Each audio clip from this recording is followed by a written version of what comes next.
US President Trump's recent remarks about Ukraine's potential NATO membership, raising security concerns for Russia, have sparked increased diplomatic activity, with Moscow welcoming the comments.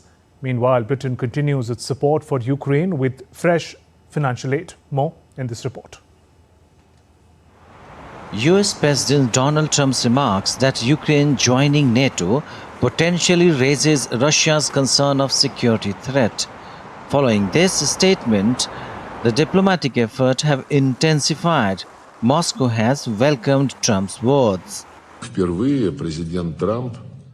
For the first time, President Trump, in one of his first speeches criticizing the position of the Biden administration on the Ukraine crisis, bluntly said that one of the main mistakes was drawing Ukraine into NATO, and that if Trump had been president in the previous 4 years, that would not have happened and the conflict would not have started. Russia has been in contact with the Trump administration and has maintained that ministerial-level discussions have been intensified.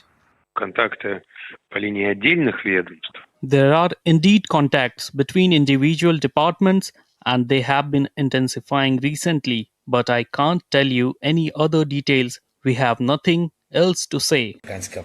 However, Ukrainian President Volodymyr Zelensky's willingness to negotiate directly with Russian President Vladimir Putin was dismissed by the Kremlin, which labeled it as empty words.